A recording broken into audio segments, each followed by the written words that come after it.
بۆچی لە ئەمریکا سەدان هەزار کەس دژی ترامپ هاتنە سەر شەقامەکان؟ ئەو سەرۆکی من نییە. ئەمریکا لەناو مەبە. واز لە یاساشکاندن بێنەوە ئێلۆن ماسک بکوژێنەوە.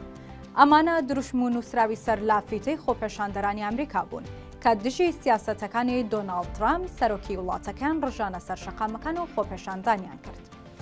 ڕۆژی ڕابردوو هەزاران کەس لە سەرانسەری ئەمریکا ڕژانە سەر شەقامەکان و دژی سیاسەتەکانی دۆناڵد ترامپ و ڕاوێژکارە نزیکەکەی واتە ئێلۆن ماسک ناڕەزایەتیان دەربڕی.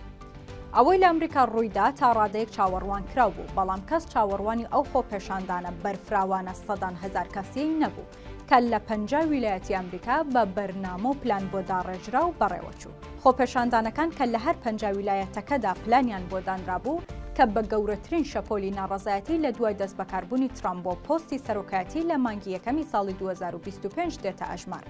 ئەوەی جێگەی سەرنج بوو ڕێکخراوە جۆرە و جۆرەکانی ئەمریکا لەم هەنگاوەدا هێزەکانیان یەک خست و زیاتر لە 1000 کۆبوونەوەیان لە سەرانسەری وڵات و لە یەک ڕۆژدا بەڕێوە برد.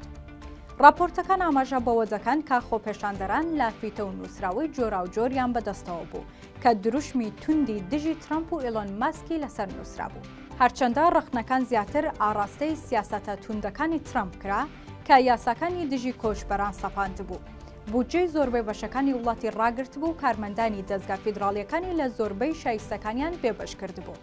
بەڵام ئێلۆن ماسکیش بێبەش نەبوو لەم دروشم و خۆپێشاندانانە، چونکە بەشێکی سەرەکی خۆپێشاندانی خەڵکی ئەمریکا دژی ئێلۆن ماسک بوو کە پلان و بەرنامەی کەمکردنەوەی خەرجیەکانی حکوومەتی بۆ ئیدارەی نوێی ترامپ داناوە. بۆیە خەڵک داوایان دەکرد کە ئێلۆن ماسک بکوژێنەوە.